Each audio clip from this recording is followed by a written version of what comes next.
जय भीम, जय ज्योती, जय सावित्री, जय फातिमा, बुलबुलान हुल जोहार, जय संविधान आणि सबरंगी सलाम. आज बऱ्याच दिवसांनी मी आले मध्ये. बऱ्याच घटना घडल्या आणि त्याच्यामुळे सोशल मीडियावर मी खूप ऍक्टिव्ह नव्हते. पण तरी सुद्धा मी फेसबुकवर आणि याच्यावर ऍक्टिव्ह असते, पोस्ट टाकत असते. पण आपल्याला जन्म देणाऱ्या आईचं जाणं काय असतं ते तुम्हाला पण म्हणजे अनेकांना माहिती आहे. आणि त्याच्यामुळे तिची एक पोकळी निर्माण झाली. 3 ऑक्टोबरला ती गेली आणि त्याच्यानंतर एक वेगळंच वातावरण पूर्ण आपल्या आयुष्यामध्ये तयार होतं. आपल्याला वाटतच नसतं. माणूस जेव्हा असतो तेव्हा आपण आपण गृहीत धरतो की आहेच आपल्यासाठी. पण ती गेल्यावर एक खूप महत्वाची गोष्ट जाणवली की ज्या जातीमध्ये मी जन्माला आले ती जात ओबीसी आणि त्या ओबीसी जातीमध्ये तेव्हा स्त्रियांना म्हणजे जरी सावित्रीबाई झाल्या तरी सावित्रीबाईंचा आदर्श मानणाऱ्या ओबीसी जाती नाही. आणि इव्हन त्यांच्या माळी जातीने सुद्धा त्यांना मानलं नाही.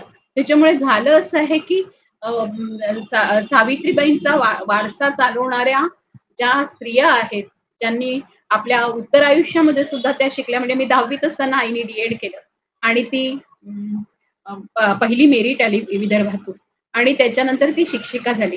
तर ओबीसी जातींमध्ये ज्या स्त्रिया संघर्ष करून शिकल्या आणि आपल्या संपूर्ण समाजाने जरी आपल्याला वाईट टाकलं किंवा हे केलं तर त्याच्यामध्ये माझी आई. तर तिला आज या कार्यक्रमाच्या निमित्ताने मी आदरांजली अर्पण करते आणि तिला अभिवादन करत आजचा हा आपला आपला जे विषय आहे त्या विषयाला हात घालते. विषय आज आहे ओबीसी आणि मराठा यामध्ये आताच वाद खूप मोठ्या प्रमाणावर का उफाळून आला. ज्या ज्या वेळेला इलेक्शन असतं त्या वेळेला ओबीसी आणि मराठा मधले वाद का उफाळून येतात हे बघण्यासारखं आहे. मुळामध्ये प्रश्न असा आहे की ओबीसी आणि मराठा या दोन याच्यामध्ये ओबीसी ज्यांना म्हटलं जातं ते कोण आहेत आणि त्यांच्या संदर्भामध्ये मराठ्यांना तिथेच का बरं जागा हव्यात हा एक खूप मोठा अनाकलनीय प्रश्न आहे असं वाटतं. पण दुसरीकडे तो अनाकलनीय नाहीये. तो असा आहे की आमची स्पर्धा यांच्याशीच असा आहे. तो प्रश्न असा नाहीये की मराठ्यांच्या जागा पेशव्यांनी घेतल्या तर आपले ब्राह्मणवादी जे लोक आहेत त्यांनी आपल्या जागा काबीज केल्या. त्या जागांवर शाहू महाराजांसारखं समजून घेऊन की आपल्याला त्या जागा काबीज करायच्या अशी ती रणनीती न चालता आपल्या लक्षातच येईल की ती रणनीती अशी आपापसामध्ये ज्या कामगार, ज्या कारागीर, ज्या कास्तकार, विशेषतः मराठ्यांची जी कुळं राहिलेली आहेत, ज्या खोतांची म्हणजे खोत तर अनेक खोत ब्राह्मण होते, पण त्या खोतांची जी कुळं राहिली आहेत किंवा मराठ्यांच्या हाताखाली ज्यांनी मजुरी केली आहे, शेतमजुरी केली आहे, अशा बलुतेदार जमातीमधल्या किंवा गरीब मराठे पण जे कुणबी आहेत त्या ज्या कुळंबिणी किंवा कुळंबी बद्दल महात्मा फुल्यांनी इतकं लिहिलेलं आहे.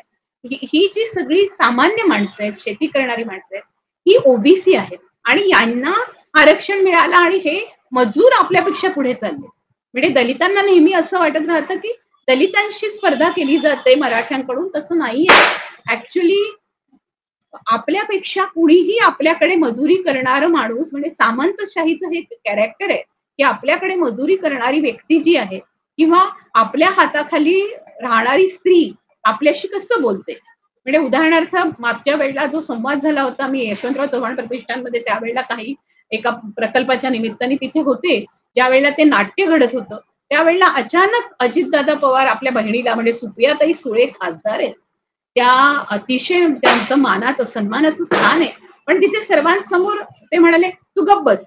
म्हणजे बहिणीनी आपल्या पुढे बोलू नये अशा पद्धतीचा जो तोरा आहे आणि तो बहिणीबद्दल, बायकोबद्दल, आईबद्दल सगळ्यांबद्दल अजूनही हा जो सरंजामशाही आणि सामंतवादी पूर्ण ही सगळी व्यवस्था आहे त्यांच्यामध्ये तो आपल्याला दिसून येतो आणि त्याचा परिणाम असा आहे की त्याचा परिणामच आपल्याला इव्हन ओबीसीच्या आरक्षणाच्या संदर्भातही दिसून येतो. आणि ती जी भूमिका आहे की आम्ही कोण आणि ओबीसीमध्येही तो तिढा दिसतो. ती पॅट्रियार्की, ती पुरुष सत्ता ती दिसते. आज आरक्षणाच्या निमित्ताने मागच्या वेळेला मी आरक्षणाच्या संदर्भात जेव्हा बोलले होते तेव्हा मी महिलांचं आरक्षण या विषयावर बोलले होते आणि कशा पद्धतीने सरकारने मस्तपैकी आरक्षण महिलांचं आरक्षण सुद्धा ओबीसीच्या जातीगत जनगणनेच्या संपूर्ण जो एक प्रश्न आहे त्या परिघावर कसं आणून सोडलं. आणि आता जरांगे पाटलांच्या उपोषणानंतर ज्या पद्धतीची हालचाल सुरू आहे महाराष्ट्रात, आणि महाराष्ट्रामध्ये मराठा विरुद्ध ओबीसी अशा पद्धतीचं एक संपूर्णतः ज्याला आपण म्हणू ध्रुवीकरण, पोलरायझेशन जे केलं गेलेलं आहे, त्याला आपल्याला समजून घेतलं पाहिजे. अनेकांनी बहुजन संघटन वर जे आहे बहुजन संघटकवर खूप लोक आता बोललेले आहेत. माझ्या आधी बरेच वक्ते येऊन गेलेत. त्यांनी वेगवेगळे परिमाण किंवा वेगळ्या आयामातून या पूर्ण ओबीसी आणि मराठा आरक्षणाची चर्चा केली आहे. मला 3 खूप महत्वाचे मुद्दे वाटतात. एक आहे की जातीगत जनगणनेच्या संदर्भामध्ये, जातीनिहाय जनगणनेच्या संदर्भामध्ये जी मागणी ओबीसींनी केली आणि ओबीसी चळवळीने ती लावून धरली, आणि त्याच्याकरता आता सध्या 2024च्या इलेक्शनमध्ये या संदर्भामधल्या जातीगत जनगणना झाल्या पाहिजे, हे जे त्यांनी लावून धरलेलं आहे, त्याच्यामुळे आज संपूर्णतः सगळं लक्ष ओबीसीकडे गेलं होतं. ओबीसी हा एक प्रवर्ग संघटित होऊन यायला लागला होता. हा ओबीसी प्रवर्ग संघटित होऊन यायला लागल्यानंतर ओबीसींना आरक्षण मिळालंय आणि ओबीसींच्या आरक्षणामध्येच आम्हाला आरक्षण हवं, अशा पद्धतीची एक विचित्र मागणी घेऊन जरांगे पाटील आले. आता मुळामध्ये प्रश्न असा आहे की ही मागणी घेतली त्याच्याबद्दलच्या खूप साऱ्या बातम्या आपल्याला दिसून येतात की त्या आलेल्या दिसतात आपल्याला. तर हा मराठा आरक्षणाच्या मागणीचा 40 वर्षाचा प्रवास आहे.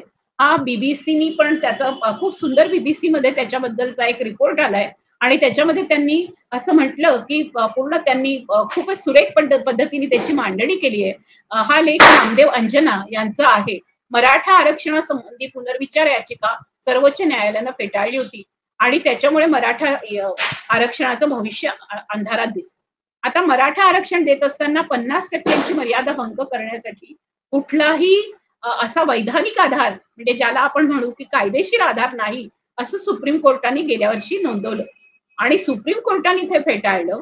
50% मर्यादा ओलांडल्यास त्यांनी नकार दिला, आणि मराठा आरक्षण ज्याच्यामुळे रद्द झालं त्याच्याबद्दल बोलताना तसं न बोलता जरांगे पाटील असेल किंवा मी मराठा म्हणत, 1 लाख मराठा असं म्हणत लोक रस्त्यावर आले असतील, त्यांनी आपल्याला लागू झालेलं आरक्षण 1 डिसेंबर 2018 पासून ते शिक्षणात 12% आणि नोकऱ्यांमध्ये 13% असं प्रमाण आहे, हे एसीबीसीच्या अंतर्गत होतं.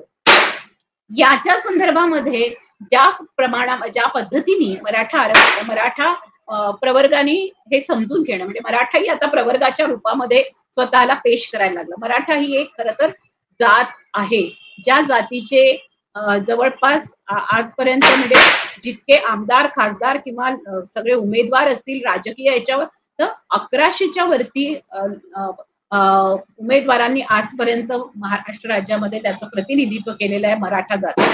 मराठा जात ही तशा अर्थाने एकीकडे त्याच्यामध्ये गरीब मराठा जितके आहेत, तसेच अतिशय श्रीमंत आणि ज्याला आपण म्हणू सातत्याने राज्य करणारा समाज हा मराठा. मराठ्यांचं राज्य कोणी घेतलं आणि मराठ्यांवर मात करण्यासाठी पेशव्यांनी कसं केलं याच्याबद्दलचा सगळा इतिहास विसरून ज्या पद्धतीने आज ओबीसींवर, दलितांवर आणि आदिवासींवर खापर फोडणं मराठा समाजाने सुरू केलेलं आहे. त्यांनी आपलं मागासलेपण कसं आलं, शाहू महाराजांनी आपल्याला मागासलेपण निघून जावं म्हणून केलेल्या आरक्षणाच्या संदर्भात आपली भूमिका सुरुवातीला कशी होती, आपण जेव्हा गाव कारभारी झालो त्याचं पुढारी पण घेताना आपण कसं घेतलं, याच्या संदर्भामध्ये कुठलाही अभ्यास, इव्हन जरांगे पाटील जे उपोषणाला बसले त्यांच्याबद्दल मला पूर्ण आदर आहे. मला आता तर असं वाटतं की याच देशात काय संपूर्ण सगळ्या जगामध्ये आता तशा अर्थाने डिग्रीच्या शिक्षणाला किंवा खूप अभ्यास करून तुम्ही डिग्री घेतली, तुम्ही पीएचडी करा, नाहीतर तुम्ही डॉक्टर व्हा, नाहीतर तुम्ही वकील व्हा, त्याला आज राजकारणामध्ये काहीही स्थान नाही. कुठलीही व्यक्ती ही बुद्धिमान किंवा हुशार किंवा चिवट आणि लबाडी करणं, धूर्तपणा करणं आणि राजकारण करणं या सगळ्या गोष्टींसाठी पारंगत होण्यासाठी तिला कुठल्याही प्रकारची डिग्री आणि परीक्षा देण्याची गरज नाही. हे आपल्या प्रधानमंत्र्यांनी सिद्ध केलं, गृहमंत्र्यांनीही सिद्ध केलं. अर्थमंत्री जरी छानपैकी डिग्री घेऊन आणि आर्थिक अभ्यास करणाऱ्या आहेत असं वाटत होतं आणि स्त्री आहे असं वाटत होतं, पण त्यांना शेतकऱ्याचा कांदा सुद्धा माहिती नाही, आणि लोक मिरची आणि भाकर खातात या देशामध्ये, कांदा आणि भाकर खातात, आणि त्याच्यामुळे कांदा महाग होणं म्हणजे काय आणि कांद्याला भाव न मिळणं म्हणजे काय शेतकऱ्यांच्या, हे ज्यांना कळत नाही, अशा प्रकारचं एक संपूर्ण जे वातावरण बदल झालाय राजकीय क्षेत्रातला, राजकीय क्षेत्रामध्ये कुठल्याही अभ्यासाचा आणि राजकारणाचा संबंध नाही असं जे गेल्या 2014 पासून एक संपूर्णतः एक उदाहरण घालून देण्यात आलं. त्याच्यामुळे जरांगे पाटलांसारखा माणूस किती वेळा नापास झाला असा जरी उल्लेख माध्यम करत असतील, तर मोदी तर परीक्षेलाच बसले नाहीत. त्याच्यामुळे आपण म्हणूच शकत नाहीये देशातला प्रधानमंत्री जसं आहे तो जरांगे पाटील म्हणतील मी 9 वेळा नापास झालो, त्याचं तुम्हाला काय पडलंय? मी निदान परीक्षेला तर जात होतो. म्हणजे या पद्धतीने जे चाललेलं आहे त्याच्यामध्ये आज तुम्ही हुशारीनी, तर्कानी, तुम्ही बुद्धिमत्तेने कुठलेही संपूर्ण तर्क देऊन त्यांच्याशी वाद घालू शकत नाही असं झालेलं आहे. खरं तर 22 मार्च 1982 ला अण्णासाहेब पाटलांनी मराठा आरक्षणासाठी 11 मागण्या घेतल्या होत्या. त्याचा पहिला मोर्चा काढला होता. पहिला मोर्चा काढला त्यावेळेला बापट आयोगाची नेमणूक झालेली होती आणि मंडल आयोग हा जो 1990 साली आला त्याच्यानंतर न्यायमूर्ती खत्री यांच्याकडे मराठा आरक्षणाचा प्रश्न केला आणि त्यावेळेला 2000 साली त्याचा अहवाल सादर झाला. आता ज्या पोटजाती आहेत, मंडल आयोगाच्या अंतर्गत ज्या पोटजाती आहेत, कालेलकर आयोगाच्या अंतर्गत ज्या पोटजाती आहेत, त्या पोटजातींची नोंद मराठा कुणबी किंवा कुणबी मराठा अशी आहे आणि त्यांना कुणबी जातीचं प्रमाणपत्र मिळतं. आपल्या देशामध्ये म्हणजे महाराष्ट्रामध्ये ज्या 348 जाती ओबीसी प्रवर्गामध्ये येतात, त्या ओबीसी प्रवर्गामध्ये मराठा कुणबी किंवा कुणबी मराठा, त्याला कुणबी लागलाय की नाही हे खूप महत्वाचं आहे. आताच मध्ये मी जरांगे पाटलांची एक मुलाखत ऐकली होती जेव्हा ते उपोषणाला बसले होते. आम्हाला कोण म्हणते आम्हाला कुणबी म्हणताय तुम्ही, आम्ही तर मराठी आहोत. म्हणजे ह्याचाही जो एक पूर्णपणे जात्यांध अभिमान आहे, त्या अभिमानामध्ये त्यांना कुणबी सुद्धा स्वतःला म्हणून घ्यायला त्यांना लाज वाटते आणि त्याच्याबद्दल त्यांनी एकदाही ओबीसी शी चर्चा केली नाही. इवन 96 कुळी मराठा कुणबी आहेत का याच्याबद्दल तज्ज्ञांची पूर्णपणे समिती नेमून वगैरे अनेकदा त्याच्याबद्दल चर्चा झालेली आहे. आता ज्या वेळेला नोकऱ्या आणि शैक्षणिक संस्थांमध्ये मराठा समाजाला 16% आरक्षण आणि मुस्लिम समाजाला 4% आरक्षण देण्याची शिफारस राणे समितीने केली होती आणि पृथ्वीराज चव्हाण सरकार असताना या शिफारशी 25 जून 2014 रोजीच्या मंत्रिमंडळाच्या बैठकीत मान्य केल्या होत्या. आता त्याच्यानंतर बरंच पाणी वाहून गेलं पुलावरून. त्याच्यानंतर कोर्टाचा निकाल आला.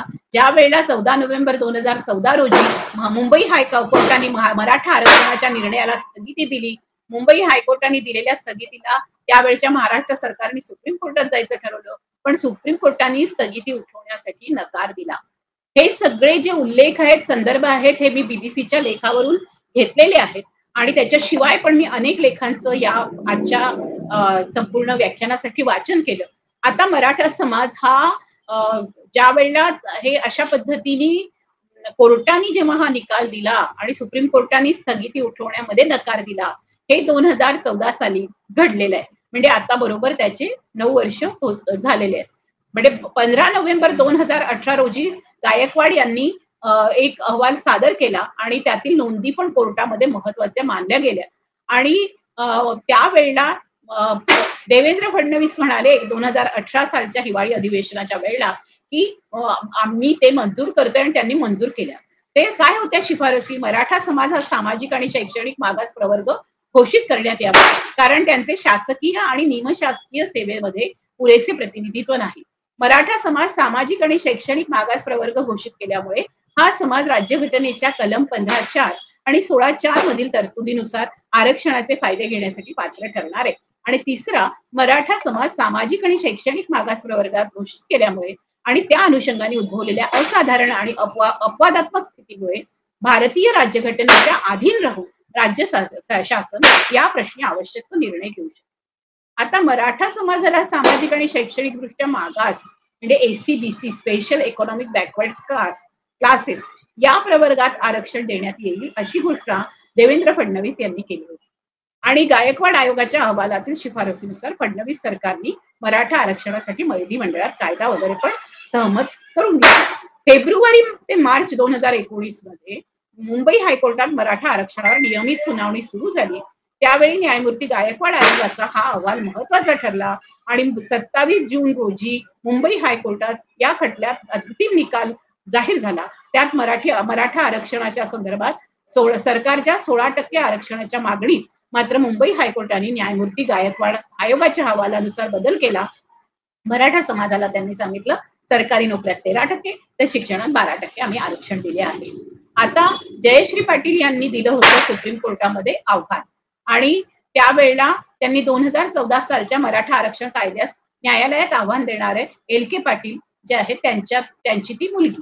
तर या वेळेला जेव्हा त्यांनी आव्हान केलं त्याच्यानंतर आज संपूर्णतः या आरक्षणाच्या संदर्भामध्ये जे घडलेलं आहे ते घडल्यानंतर आपल्या लक्षात असं येईल की कुणबी आरक्षण, मराठ्यांच्या आरक्षणासाठीचा संघर्ष, आणि कुणबींना मात्र ते कसं मिळालं आणि मराठ्यांना ते कसं नाही, इथे आता ते येऊनच पोचलं. आणि त्याच्यामुळे आम्हाला ओबीसी मध्येच द्या अशी जी जरांगे पाटलांची घोषणा, मग त्यांचं उपोषण, आणि उपोषणाने या देशामध्ये सगळं काही मिळतं असं जे एक संपूर्ण मत झालेलं आहे. गांधीजींनी त्यावेळेला ब्रिटिशांना वेठीला धरलं आणि त्यावेळेला त्यांनी आपले प्राण पणाला लावून स्वातंत्र्यासाठी स्वतःच्या देशाच्या या गोष्टी केल्या. नंतर उपोषण हे गांधीवाद्यांनी वेगवेगळ्या गोष्टींसाठी वापरलं. आपल्याला माहिती आहे सुंदरलाल बहुगुणांपासून मेधा पाटकरांपर्यंत जलसमर्पणापर्यंतच्या पण घोषणा केल्या, आणि त्याच्या सोबतीने इरोम शर्मिलाचं इतक्या वर्षांचं उपोषण सुद्धा सरकारने मान्य केलं नाही. पण जरांगे पाटलांच्या उपोषणाच्या नंतर लगेच मराठा समाज एवढा भडकून की आता जरांगे पाटील अचानकपणे रात्रीतून एक मोठ्या नेत्याच्या रूपामध्ये उदयाला आले. आणि त्यांना जर विचारलं तर त्यांना अनेक गोष्टी, म्हणजे त्यांचे इंटरव्ह्यूज आपण ऐकले तर अनेक गोष्टींबद्दल त्यांचा अभ्यासच नाही. त्यांना परवा एका चॅनलवर असं विचारण्यात आलं की तुम्हाला माहितीये का की ओबीसींना जे अगदी मागास प्रवर्गातल्या ज्या जाती आहेत त्यांना किमान त्या आरक्षणामुळे राजकीय आरक्षणाच्या संदर्भामध्ये एकच मिनिट मी जे व्याख्यान करते आहे त्या राजकीय आरक्षणामध्ये आपल्याला एक लक्षात घेण्यासारखी जी गोष्ट आहे ती अशी आहे की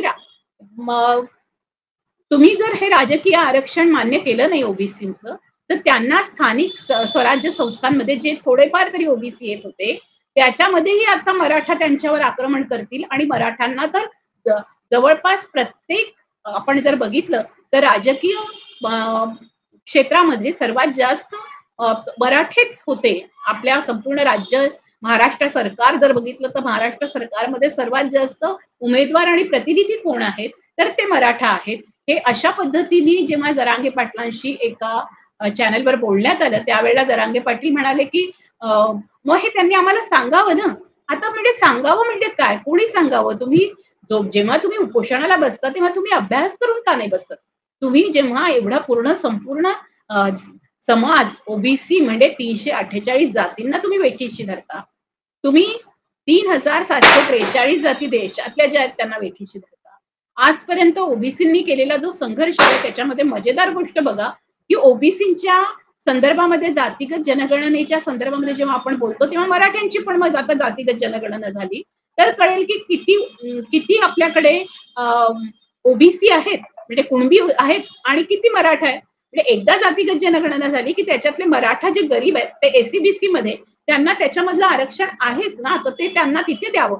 पण बाकीच्या संदर्भामध्ये तुम्ही आता विचार करा की 27 मध्ये कोण कोण आहे. मी आता मगाशी बसले होते तो हिशोब काढत होते की किती मजेदार पद्धतीने आपल्याला पानं पुसलेली आहेत. म्हणजे ओबीसी प्रवर्ग जो आहे एक तर त्याच्याबद्दल एक संपूर्णतः समज असा करून घेतलाय की हे सगळे जे बीजेपीला मतं देतात मुळामध्ये फुले शाहू आंबेडकरांचा वारसा घेऊन आलेले किंवा ज्या फुल्यांनी या संपूर्ण देशामध्ये सगळ्यात पहिल्यांदा ब्राह्मणवादाविरुद्ध आवाज उठवला आणि ज्या फुल्यांनी संपूर्णतः सगळ्या समाजाला जो शूद्र मानला जात होता अतिशूद्र ही कॅटेगरी सुद्धा फुल्यांनी तयार केली. आणि फुले म्हणाले की ज्यांना तुम्ही कुठलंही स्थान दिलं नाही, गावकुसा बाहेर ठेवलं, ज्यांना तुम्ही अशा पद्धतीने वाळीत टाकलं त्या समाजाला त्याची संपूर्णतः कॅटेगरी ब्राह्मण वर्गाने अतिशूद्र म्हणून केलेली आहे. आणि शूद्रांना किमान गावाच्या गावगाड्या व्यवस्थेमध्ये तरी स्थान आहे पण अतिशूद्रांना तुम्ही गावकुस्या बाहेर ठेवलेलं आहे. तर अतिशूद्र नावाचं सिद्धांत सुद्धा महात्मा ज्योतिबा फुले तयार करतात. आणि हा माणूस हा माळी जातीतला असतो. हा माणूस हा कुणब्यांच्या संदर्भामध्ये की सगळेच आपण कसे कुणबी होतो याचा एक सिद्धांत मांडतो. या आपण सगळेच कसे शेतकरी, शेतमजूर आणि शेतीवर आणि मातीवर आधारलेले आणि आपले सगळे जी बलुतं आहेत ती संपूर्णतः एकमेकांशी जोडलेल्या परस्परावलंबी अशा पद्धतीच्या पूर्णपणे कृषी आणि कारागीर व्यवस्था, कास्तकार आणि कारागीर व्यवस्था काय आहे याची जी संपूर्ण बांधणी आहे त्या बांधणीच्या संदर्भामध्ये महात्मा ज्योतिबा फुले, सावित्रीबाई आणि सत्यशोधक समाजातले लोक आपल्या समोर एक वेगळ्या प्रकारचं सिद्धांतन ठेवतात आणि त्या सिद्धांतनामध्ये सर्वात जास्त आपल्याला सांगतात की तुम्ही शिका जे तुमच्या हातून काढून घेतलेलं आहे. म्हणजे प्रत्येक गोष्टीचं शिक्षण तयार करा. आज कसं झालं की पोथ्या आणि पुस्तकं यांचं प्रशिक्षण आणि शिक्षण तयार करण्यात आलं. पण अशा पद्धतीचं शिक्षण तयार केलं ते महात्मा ज्योतिबा फुले आणि सावित्रीबाईंनी की जिथे गणित आपण कसं वापरतोय, म्हणजे गवंडी कसं वापरतोय, सुतार कसं वापरतोय, शिंपी कसे वापरतायत, अशा पद्धतीने जे गणित आहे स्त्रिया संपूर्ण शेतात काम करताना असेल, स्वयंपाकात काम करताना असेल, मिठाचं माप घेताना असेल, ज्या पद्धतीने त्यांनी ह्या सगळ्या गोष्टीचं मोजमाप केलेलं आहे तिथे गणित कसं येऊ शकतं, अशा पद्धतीने गणिताचा संपूर्णतः व्यावहारिक आणि व्यावसायिक याच्यामध्ये कसा उपयोग होईल याचा जो विचार फुल्यांनी केला आणि तशा पद्धतीचं शिक्षण पद्धतीमध्ये अभ्यासक्रम तयार केला. अर्थातच जे स्वतःला विद्वान समजत होते त्यांना भयंकर असुरक्षित वाटायला लागलं.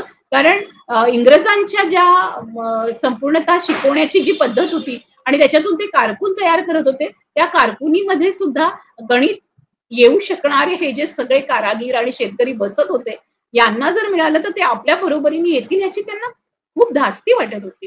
आणि ती धास्ती वाटल्यामुळेच त्यांनी ज्या प्रकारचं वातावरण तेव्हापासून तयार केलं त्याच्यामध्ये लक्षात घेण्यासारखं आहे की स्वतःचं स्वराज्य जे तयार करण्यात आपलं राज्य असलं पाहिजे. म्हणजे कोणाचं तर आपल्या पूर्ण एक संपूर्ण उच्च समाज जो मानला गेलेला आहे, ज्या जाती मानले गेले त्यांचं स्वराज्य असेल आणि त्याच्यामध्ये हे बाकीचे सगळे मजदूर असतील. आणि म्हणून गांधी आणि टिळकांमधलं हे जे अंतर आहे, गांधी कारागीर, कास्तकार, शेती याला खूप महत्व देतात आणि तिथे आपल्या लक्षात येतं की तिथे या बहुजन समाजाची एक मोठ बांधतात आणि ती मोठ या स्वराज्य नावाच्या म्हणजे हिंद स्वराज मधलं आणि टिळकांच्या स्वराज्य मधला भेद केला जातो आणि तिथे ओबीसी या हिंद स्वराज्य मधला एक खूप महत्वाचा घटक ठरतो. जो कुटीर उद्योग आहेत, जे संपूर्णतः हातमागाचे उद्योग असतील, असे अनेक उद्योग त्या काळात होते जे इंडस्ट्रियलायझेशन आल्यानंतर, औद्योगिकरण आल्यानंतर त्याची संपूर्ण व्यवस्था जितकी बदलत चालली त्याच्या सोबतीने त्या शेतकऱ्यांना आणि कारागिरांना त्यांचा कच्चा माल घेतल्यानंतरही त्यांना त्याचे पैसे मिळत नव्हते. याच्याकरता आपल्या देशामध्ये जे आर्थिक बंड झाले त्या आर्थिक बंडाचे परिणाम आपल्याला राजकारणामध्ये दिसायला पाहिजे होते. आपल्याकडे मराठे जर राज्यकर्ते होते जे स्वतः शेतकरी होते त्यांनी हे असं का केलं नाही ते अजूनही लक्षात येत नाही. या मागण्या आज मी जिथे जिथे फिरले तिथे तिथे मला असं लक्षात येतं की ओबीसी सर्वात जास्त शेतकरी आत्महत्या ज्या आहेत त्या ओबीसी प्रवर्गातल्या. मग आपण सर्वांनी मिळून ही मागणी का नाही केली? तेव्हा मराठे रस्त्यावर का नाही आले की ओबीसी ह्या ज्या आत्महत्या आहेत या आत्महत्यांच्या बाबतीमध्ये एक मराठा लाख मराठा म्हणत एक आत्महत्या झाली तर लाखो आत्महत्या होतील असा इशारा देत रस्त्यावर आजही कुणी का आलं नाही? आणि म्हणून लक्षात घेण्यासारखे आहे की कुणब्यांच्या बद्दल, आणि ह्याच्यात सर्वात जास्त कुणबी आहे बरं का, कोणते ओबीसी आहेत तर कुणबी आहे. कुणब्यांच्या बद्दल तुम्हाला राग आहे की त्यांना आरक्षण मिळालं, मग कुणब्यांच्या बद्दल तुम्हाला एकदाही प्रेम नाही वाटलं की आपण ज्या पद्धतीने या सगळ्यांच्या बाबतीमध्ये आपण आवाज करतो आहोत तर सर्वात जास्त संख्या आत्महत्यांची कुणबी जातीमध्ये आहे. मग त्याच्याबद्दल आपण का बोलत नाही आहोत? याच्याबद्दल ते का बोलले का नाही? असं का झालं नाही की मुस्लिम ओबीसी असतील, अल्पसंख्याक ओबीसी असतील किंवा आजूबाजूचे सगळे ओबीसी जे आहेत जे कोणी मंदिराशी जोडलेले त्यांचे रोजगार असतील, कुणाचे रोजगार हे संपूर्णतः घराशी जोडलेले असतील, कुणाचे कापडाशी जोडलेले असतील, म्हणजे वस्त्रोद्योगात असतील, हे सगळे जे 12 बलुतेदार म्हणून तिकडे होते ते आज संपूर्णतः ज्या व्यवस्थेमध्ये काम करतात त्यांच्यामध्ये कुठले आर्थिक उन्नयन झालं नाही म्हणून ते मागास आहेत. मग मराठ्यांमध्ये झालेल्या आर्थिक उन्नयनाच्या तुलनेमध्ये याचा अभ्यास करून बाहेर आणण्यासाठी ज्या ओबीसींनी आतापर्यंत प्रयत्न करून मांडणी करायचा प्रयत्न केला त्या सर्वांना धाब्यावर बसून एक जरांगे पाटील येतात काय, ते बोलतात काय, त्यांची मांडणी होते काय, त्यांच्या उपोषणामुळे एकूण सगळाच मराठा समाज चवताळून उठून आम्हाला आरक्षण मिळालं पाहिजे असं म्हणतं काय, हे सगळं कशासाठी चाललेलं आहे. 2024 मध्ये पुन्हा एकदा अशा पद्धतीने जाती व्यवस्था, सरंजामशाही व्यवस्था,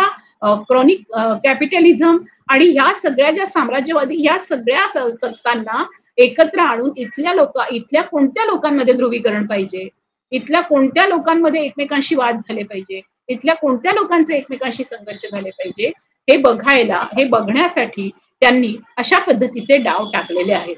म्हणजे एकीकडे एससी एसटी आणि आता एससीच्या बद्दल काय झालेलं आहे, एससीच्या मनामध्ये असा समज करून टाकलेला आहे की आपल्यावर ओबीसी अन्याय करतात. एससी असं म्हणत नाहीयेत की आमच्यावर मराठ्यांनी अन्याय केला, असं म्हणत नाहीयेत की जाट, गुजर, पटेल किंवा आपण आता हरियाणा, युपी मध्ये आता आपण बघितलं जो हिंसाचार झाला, जी जाळपोळ झाली, ज्या पद्धतीने बीडमध्ये ओबीसींची घरं आता 4 नोव्हेंबरला जाळण्यात आली, हे जे सगळं बघितलं तर आपल्या लक्षात असं येईल की त्यावेळेला दलित असं म्हणत नाहीत की आमच्या डोक्यामध्ये ओबीसी म्हणजे फक्त ह्या 4-5 जाती आहेत आणि बाकीच्या सर्व ओबीसींनी खरंच त्यांच्या सोबतीने काय त्यांच्यापेक्षाही अतिशय खालची स्थिती असणारे डिवर कसे राहतात आहेत, कसे राहतात आहेत गावीत, कसे राहतात आहेत खारवी, कशा पद्धतीने भोई राहतात आहेत, जाऊन गावागावामध्ये बघण्यासारखी स्थिती आहे. ते तिथून त्यांचं उन्नयन पण झालेलं नाहीये ह्या जातींचं. यांच्यापर्यंत बाबासाहेब पोचावे म्हणून जे जे लोक प्रयत्न करतात आहेत ते प्रयत्न यांना दिसत नाही. हे कोणीही कलावतीबाईच्या मठामध्ये नाही दिसत, हे कोणीही तुम्हाला, कारण ह्यांची रोजची हातावरची रोजीरोटी आहे, हे तुम्हाला कोणी आसाराम बापूंच्या ठिकाणी किंवा तिथे जाताना नाही दिसत. हा जो अर्धशिक्षित समाज आहे तो तिथे गेलेला दिसतो.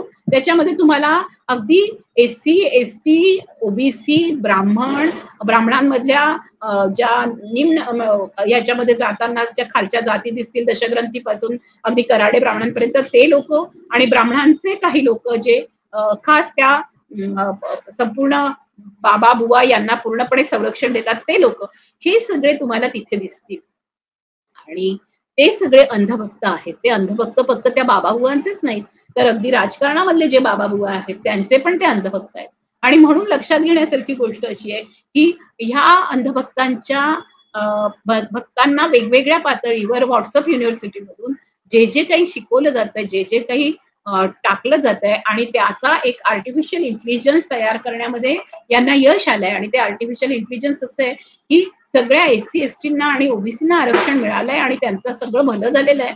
आता त्यांच्याकडून ते काढून घ्या आणि आता मात्र जे कोणी होते सवर्ण होते, उच्चवर्णीय होते, त्यांच्यावर अन्याय झालेला आहे, त्यांना ते मिळालं पाहिजे, अशा पद्धतीची भाषा बोलली जाऊ लागलेली आहे. आणि ते बोलण्यामध्ये खूप मोठा असा समाज ज्यांना काहीच करायचं नाहीये, त्यांना आतापर्यंत सगळं पैशांनी मिळत होतं किंवा त्या जातीत जन्मले म्हणून मिळत होतं, असा जो समाज आहे त्या समाजाला प्रचंड राग आलेला आहे.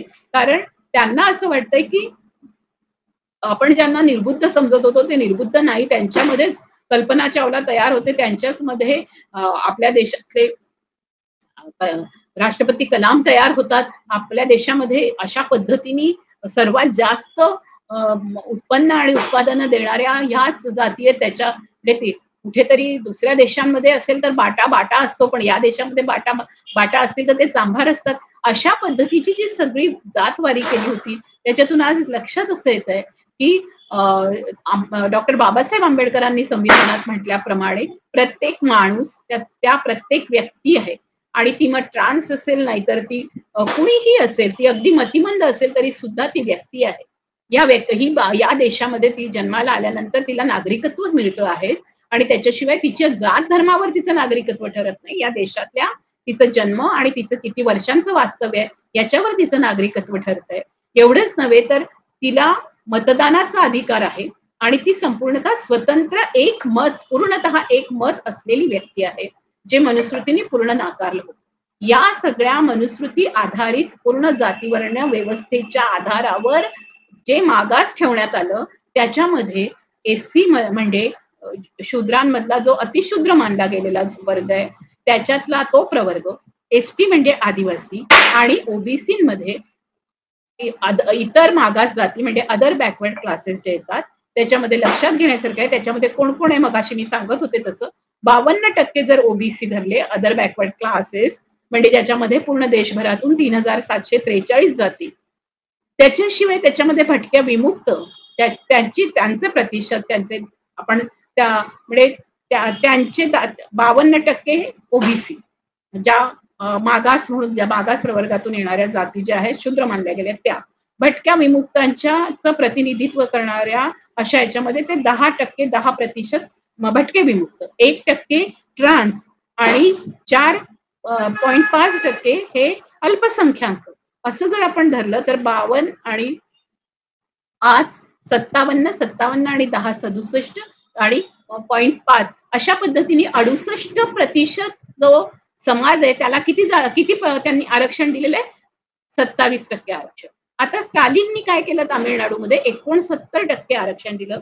आज नितीश कुमारांची घोषणा आहे की आम्ही 75% देऊ, कारण आमच्या लक्षात असं आलंय की या देशामध्ये 75% जाती ज्या आहेत त्यांना अशा पद्धतीने वंचित ठेवलं गेलेलं आहे. म्हणजे 25% जातींना फायदा मिळाला, पण यांना मात्र तो फायदा मिळालेला नाही.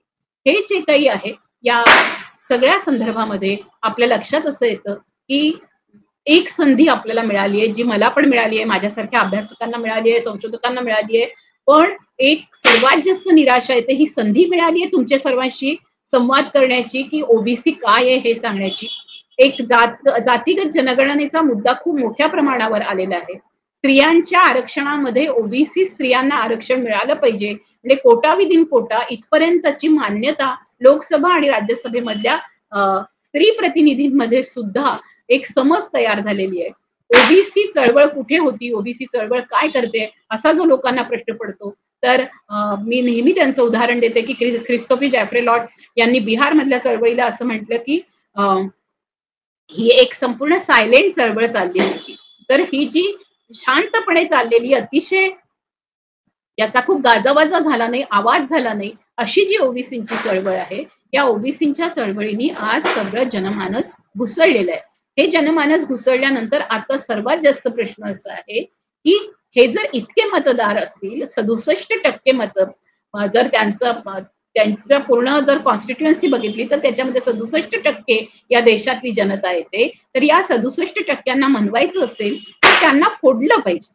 मग त्यांना कसं फोडलं पाहिजे? मग त्याच्यामध्ये अशा पद्धतीने अगदीच ज्यांना त्याचा अभ्यासही नाही अशा व्यक्तींना आणून उपोषणाला बसवून त्यांना हिरो करून अशा पद्धतीने जरांगे पाटलांसारख्या व्यक्तींना सुद्धा एक संपूर्णतः असं गाजर दाखवत, म्हणजे आज जे झालेलं आहे ना की सेल्फी आली आहे, मग आम्ही खूप काम करतोय असं दाखवायचं, कुठल्या तरी नेत्यासोबत एक फोटो काढायचा आणि दाखवायचं की आम्ही त्यांच्यासोबत पक्षात आहोत. हे जे सगळं वातावरण तयार झालेलं आहे, याच्यामध्ये हा जो सेल्फी मोड आहे, हा सेल्फी मोड फार खतरनाक आहे. याच्यामध्ये काही कोणी काम नाही केलेलं, ज्यांनी अभ्यास नाही केलेला, अशी माणसं चमकोगिरी करतात आहे आणि त्या चमकोगिरीतून लोकांच्या मनामध्ये भ्रम तयार होतात आहे आणि यालाच ते खरं मानायला लागले. त्याच्यामुळे जे खरं आहे, आतलं जे तळागाळातलं वास्तव आहे, ते तळागाळातलं वास्तव लोकांपर्यंत पोहोचत नाहीये आणि म्हणून आपल्या सर्वांना खूप गरज आहे की या सगळ्या गोष्टींकडे आपण कसं बघणार आहोत. आज मी खूप तशा अर्थाने 1 तासाचं वगैरे व्याख्यान न देता या काही प्रमुख मुद्द्यांच्या संदर्भातच तुमच्याशी बोलायचं ठरवलं होतं. माझा मुख्य मुद्दा हा होता की हा वाद पेटवण्यात आला, तो नेमका बरोबर निवडणुकीच्या तोंडावर का पेटवण्यात आला? निवडणुकीच्या तोंडावर पेटवण्यात आला तर याचा अर्थ असा होतो की ओबीसींमधलेही अनेक जण, जर मराठ्यांना ओबीसींमध्ये आरक्षण दिलं गेलं या सगळ्या काळामध्ये आणि असं झालं, तर ओबीसींमधले अनेक जण कुठे जातील? विचार करण्यासारखी गोष्ट आहे. ते काँग्रेसकडे जाणारच नाही, ते भाजपाकडे जातील. ते संपूर्ण हिंदुत्ववादी ताकद, म्हणजे एकीकडे भाजपाची ताकद तोडण्यासाठी म्हणून कुठले कारनामे केले जात नाहीये, तर उलट विशेषतः ज्या शिवसेनेनी आता एक पुरोगामी भूमिका घेतली, वंचित बहुजन आघाडीने एक पुरोगामी भूमिका घेतली आहे, या पुरोगामी भूमिकेला शह देण्यासाठीचे जे प्रयत्न सुरू आहे आणि एक हा जो एक सगळा भ्रम पसरवलेला आहे, त्या भ्रमासाठी तो भ्रमाचा भोपळा फुटू न देता तो भ्रम तसाच राहिला पाहिजे, ते मिथक तसंच राहिलं पाहिजे. म्हणजे येईल तो कोणी पण ओबीसीला ढोल बनवायचं आणि ओबीसीचा ढोल पिटायचा, अशा पद्धतीचं जे वातावरण तयार केलेलं आहे, त्याच्यामध्ये आपल्याला सगळ्यांना खूप जागा होण्याची गरज आहे. आपले जे महानायक आणि महानायिका आहेत, या महानायक आणि महानायिकांनी अशा प्रकारच्या राजकारणाला त्या बळी पडल्या नव्हत्या, ते बळी पडले नव्हते. त्यांनी अशा प्रकारचं आजूबाजूला वातावरण असताना सुद्धा अतिशय हिमतीने अनेक गोष्टी करून दाखवल्या. म्हणजे मराठ्यांचं एकीकडे राज्य गेलेलं आहे, एकीकडे पेशवे आपल्यावर म्हणजे राघोजी भोसले, राघोजी पेशवे आपल्याकडे येतोय, हा राघोबा येतोय असं बघितल्यानंतर ज्या वेळेला अहिल्या होळकर त्यांना पत्र पाठवतात आणि आपलं संपूर्ण साम्राज्य एका अतिशय कुशाग्र बुद्धीनी आणि ताकदीने पेलतात, तेव्हा तशा अहिल्या होळकरांपासून, राणी दुर्गावतीपासून, भोपाळची राणी कमलापती असेल, इकडे राणी चांदबिबी असेल, इकडे राणी ताराराणी असेल, या सर्वांचं जर आपण बघितलं तर या सगळ्यांनी ज्या हिमतीने लढाई केलेली आहे, ज्या हिमतीने इथलं राज्य वाचवलेलं आहे, याच्यामध्ये या सगळ्या जणी बहुजन समाजातल्या आहेत.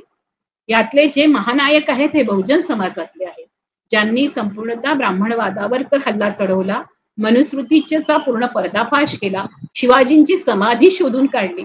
शाहूंनी बघितलं की आपल्या संपूर्ण समाजामध्ये, पूर्ण जाती व्यवस्थेमध्ये ब्राह्मणांना 100% आरक्षण आहे.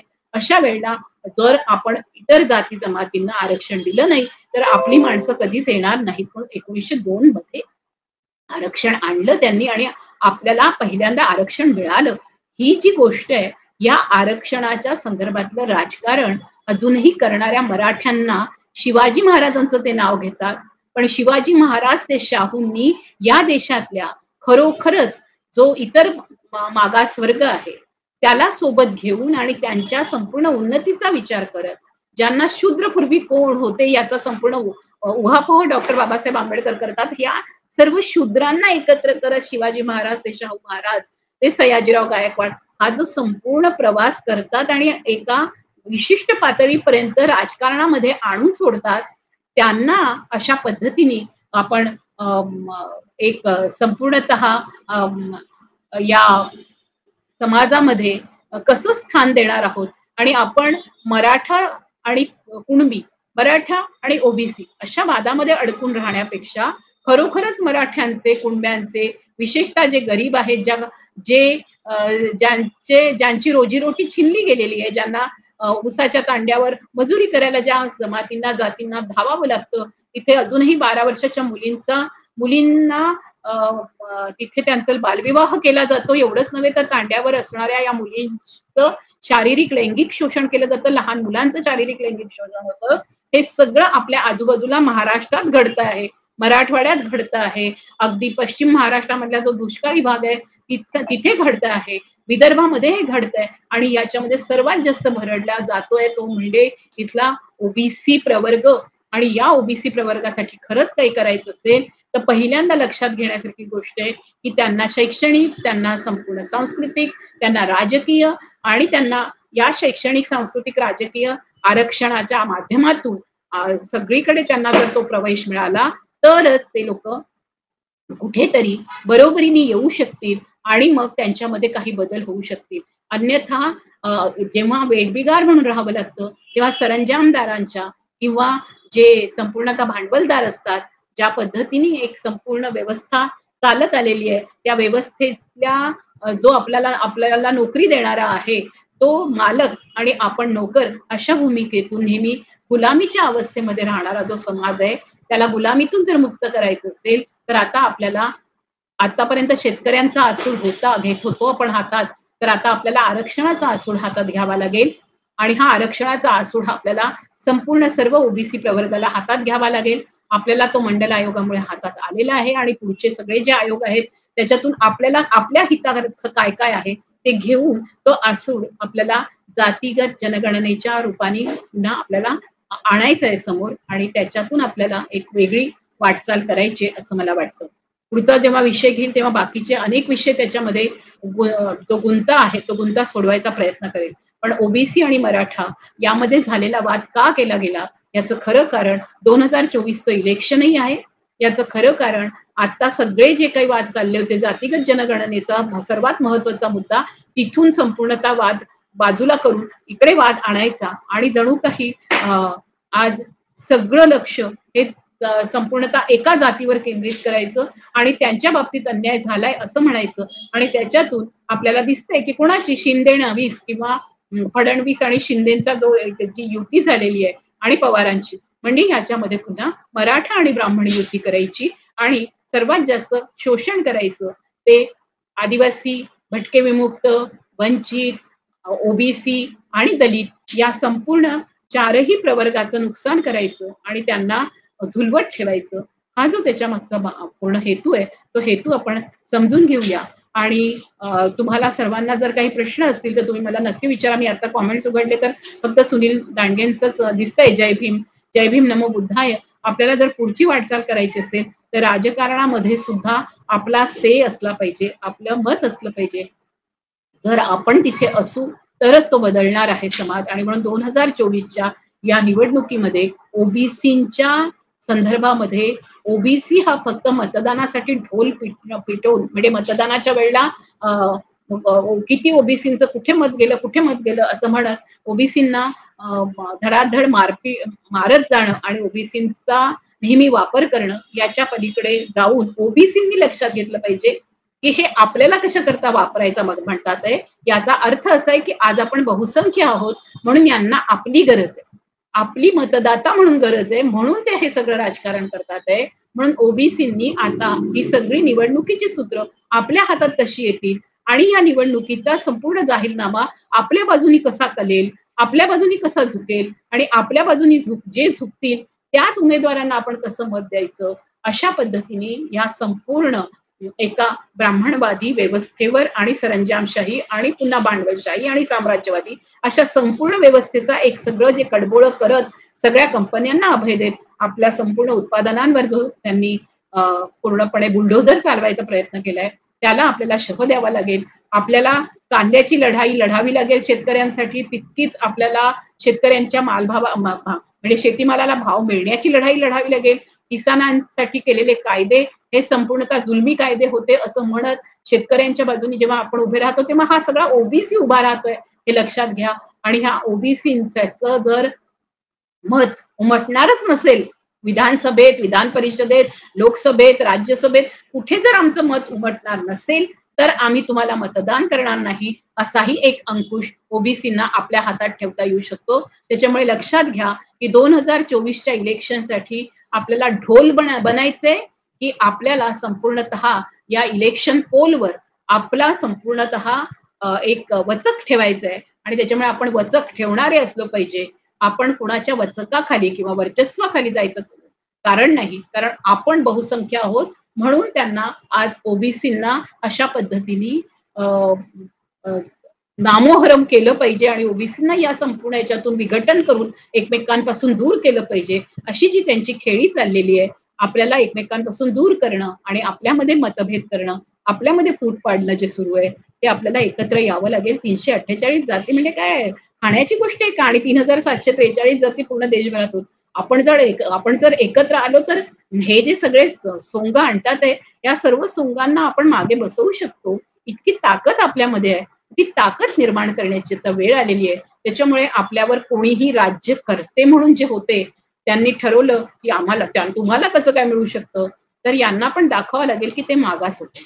त्यांनी स्वतः सिद्ध करावं की आम्ही मागास आहोत आणि मागास आहोत याच्यामध्ये आमच्या मंडल आयोगाच्या 11 निकषांमध्ये आम्ही बसतो, मग आम्हाला तुम्ही मागास म्हणून तुम्ही हे करा. अशा पद्धतीने इंडिकेटर्सच्या आधारावर तुम्ही मागास नाहीत हे आपल्यालाही त्यांच्या बाबतीत सिद्ध करता येतं. ते मी सारखं माझ्या भाषणातून काय सगळे जेवढे ओबीसीचे जे प्रवक्ते आहेत तेही त्यांच्या भाषणातून बोलत असतात. तर आपल्या लक्षात घेण्यासारखी गोष्ट आहे की आपल्यासाठी मापदंड आहेत, आपल्यासाठी सर्वोच्च न्यायालयाने दिलेला निकालही आहे, आपल्याकडेच आधीचे सगळे न्यायालयाने दिलेले निकाल आहेत. आणि त्याला धाब्यावर बसून जर मराठे पुन्हा एकदा राजकारण करत असतील तर ते मराठे नाहीयेत. ते शिवाजी महाराजांपासून ते शाहू महाराजांपर्यंत जे मराठे नाहीयेत हे ब्राह्मणांनी पोसलेले आणि ब्राह्मणवाद्यांनी पोसलेले मराठा नावाचं एक बाहुलं आहे. ते बाहुलं बरोबर ते नाचवत आहेत. त्यांना त्यांच्या निवडणुकीच्या वेळेला हे बाहुलं नाचवायचंय आणि ही कळसूत्री बाहुलं नाचलं की ते जे काही बोलेल ते खरं मानणारे 1 मराठा लाख मराठा असतील तर आपण 1 बहुजन कोटी बहुजन असं होऊया आणि या संपूर्ण लढाईला आपण सामोरं जाऊया. SC ST OBC NT DNT आणि या सगळ्या लोकांनी, जेवढे वंचित बहुजन आहे, ट्रान्स समुदाय, यांनी जर सर्वांनी एकत्र आले आणि याच्यामध्ये ओबीसी मध्ये सर्वात जास्त स्त्रिया येतात, कारण हे सगळे निकष स्त्रियांसाठी आहे. त्याच्यामुळे जर आपली ताकद एकवटली तर आपण नक्कीच इथे त्यांना त्यांचा आरसा दाखवून देऊ शकतो आणि आपण म्हणू शकतो की ओबीसी जर इतके टक्के आहेत तर 27% राजकारण करण्यापेक्षा आम्हाला खरोखरच आम्ही जितके प्रतिशत आहोत तितकं आरक्षण द्या. तुम्हाला ज्यांना कोणाला कुठलं आरक्षण द्यायचं असेल त्यांच्या टक्केवारीमध्ये देत जा, पण मग आम्हाला 52% आरक्षण मग ओबीसीना बरोबर मिळालंच पाहिजे. मग तुम्ही मुस्लिम ओबीसी आणि अल्पसंख्याक ओबीसींना पण त्या पूर्णपणे तसं आरक्षण दिलं पाहिजे. मुस्लिम दलित, ख्रिश्चन दलित हे जे असतील त्यांना दलितांमध्ये आरक्षण दिलं पाहिजे. मुस्लिम आदिवासी, ख्रिस्ती आदिवासी हे जे असतील त्यांना आदिवासींमध्ये दिलं पाहिजे.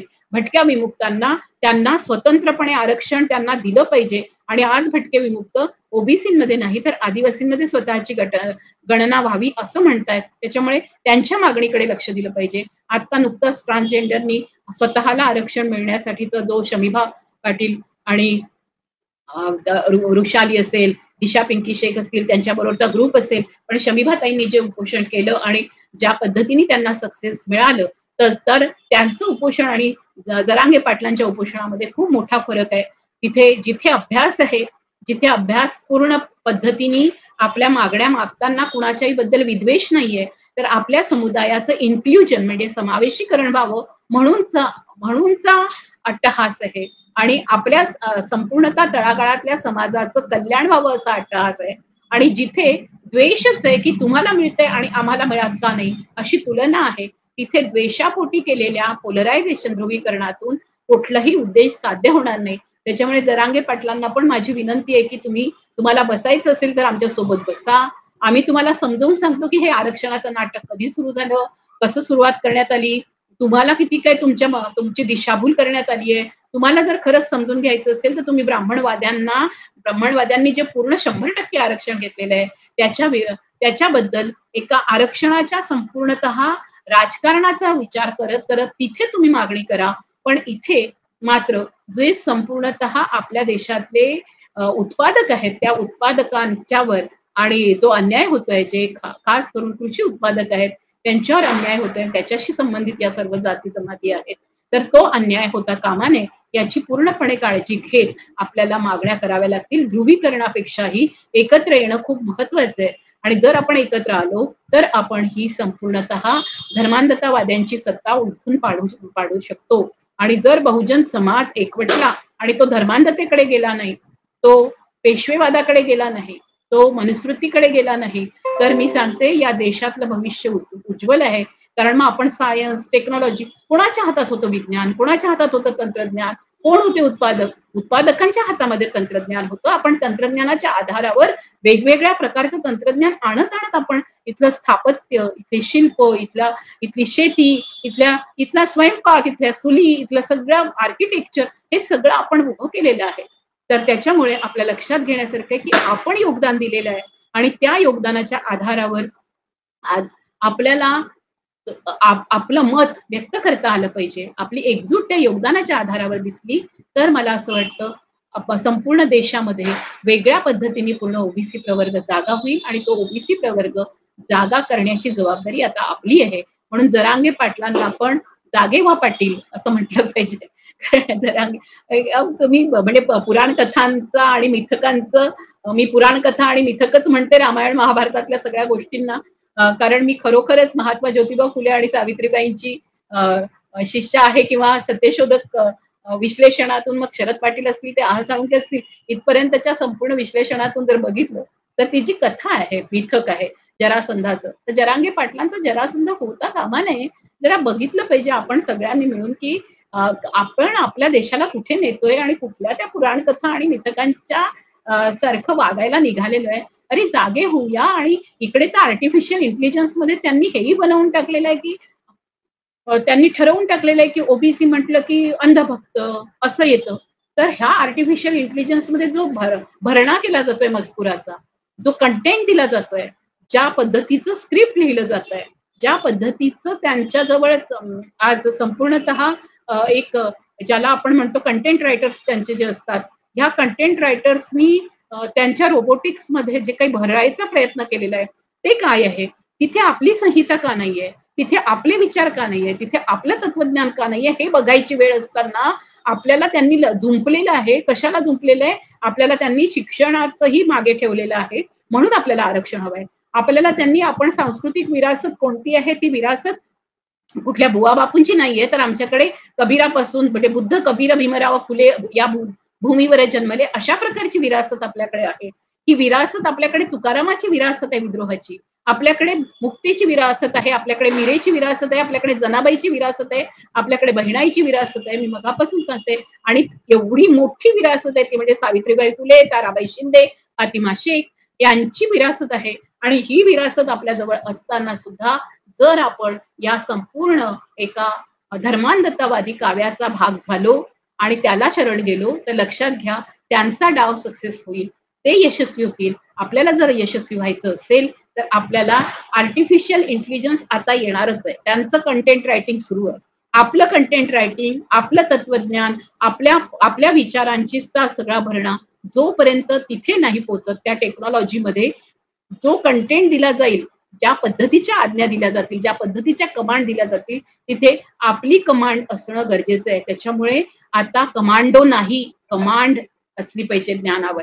आणि ही ज्ञानावर जर कमांड पाहिजे असेल तर आपल्याला आरक्षण असणं गरजेचं आहे. शिक्षणाचं आरक्षण, सांस्कृतिक आरक्षण, सामाजिक आरक्षण, हे आरक्षण आपल्याजवळ असेल तर आपण प्रत्येक ठिकाणी पुढे जाऊ शकू. याच्याकरता पुढे जाऊ शकू की आपल्याला दिवसभर सकाळपासून रात्रीपर्यंत उद्योग केल्याशिवाय, श्रम केल्याशिवाय आपलं पोट भरत नाही. आपण 2 पोथ्या सांगितल्याने आपलं पोट भरण्यासाठीची व्यवस्था या देशात नाहीये. त्याच्यामुळे आपल्याला हे काम करता करता करावं लागतं आपल्या आईबापांना, तेवढे पैसे नसल्यामुळे. म्हणून आपल्याला शिक्षण हे कमी खर्चात मिळालं पाहिजे, आपल्याला सवलतीत मिळालं पाहिजे, आपल्याला शेतीमध्ये सबसिडी मिळाली पाहिजे. तुम्हाला कोणाला एकतरी 7th पे कमिशनचा पगार आणि दुसरीकडे मात्र संपूर्ण शेती ही सगळे कर्जबाजारी, अशा पद्धतीची अतिशय विषमतावादी जी रचना आहे, ही विषमतावादी रचना मोडून काढायची असेल तर ओबीसींनी वेगवेगळ्या प्रकारचे आसूड, शेतकऱ्याचा आसूड, गवंड्याचा आसूड, सुताराचा आसूड, आपल्या संपूर्ण ज्या घर कामगार स्त्रिया आहेत त्यांचा आसूड, ज्या स्वच्छता कर्मचारी आहेत त्यांचा आसूड, हे सगळे आसूड आता उगारले गेले पाहिजे. मच्छीमारांचा आसूड, ही सगळे आसूड उगारले तर मला वाटतं या समाजामध्ये संपूर्णतः एक वेगळी हालचाल होईल. आणि असं हालचाल होऊन एक वेगळं आंदोलन तयार होण्याची गरज आहे. या निवडणुकीच्या निमित्ताने हे जे सगळं ध्रुवीकरण चाललेलं आहे, या ध्रुवीकरणाला हे आपले आसूड जे आहे, आपण कधीही कुठलेही बंदुका घेतल्या नाही हातात, आपण कुठली शस्त्र घेतलेली नाहीयेत, आपल्याजवळ अवजार आहेत, त्या अवजारांच्या जोरावर आपण रचना निर्माण केलेल्या आहेत. आपण रचनाकार आहोत या देशातले. आणि या रचनाकारांनी आज जर आपले आसूड दाखवले तर मग लोकांना कळू शकतं की आपण त्याच कुऱ्हाडीने झाड तोडतो, तीच कुऱ्हाड हातामध्ये घेऊन आपण सशक्त होऊ शकतो. अशा दोन्ही गोष्टी एका वेळेला करता येऊ शकतात. पण आपण नेहमी ती रचनेसाठी वापरलेली आहे. म्हणून मला असं वाटतं की आपल्याला ते रचनात्मक पद्धतीने आपल्याला पुढे जावं लागेल. आणि रचना आणि संघर्ष दोन्ही एकत्र करत ओबीसींच्या चळवळींनी, जरांगे पाटलांसारखे मराठे जे आहेत त्यांना आपल्याला जर समजावून सांगायची वेळ आली आहे तर आपण सर्वच जण त्यांना समजावून सांगायचा प्रयत्न करू. लोकशाही आहे आणि नाही ऐकलं तर मग लोकशाही मधला सर्वात मोठा जो दणका आहे मतदान आणि निवडणूक, तिथे आपण आपलं अस्तित्व सर्वांनी मिळून दाखवलं पाहिजे असं मला वाटतं. मी इथे थांबते. बरोबर 8 वाजता सुरू झालं तर मला वाटलं होतं की आज मला काही 1 तास मी करणार नाही, पण बोलता बोलता ह्या सगळ्याचं विश्लेषण मी केलेलं आहे. तुम्हाला सगळ्यांना म्हणजे किष्किंधांनी म्हटलेलं आहे, राजेंद्र बर्वेंनी म्हटलेलं आहे, तर ह्या सर्वांचे मी आभार मानते, सुनील दांडेंनी पण. तर ज्यांनी ज्यांनी आज ऐकलं आणि तुम्हाला काही प्रश्न असतील तर मला स्वतःला पण विचारू शकता.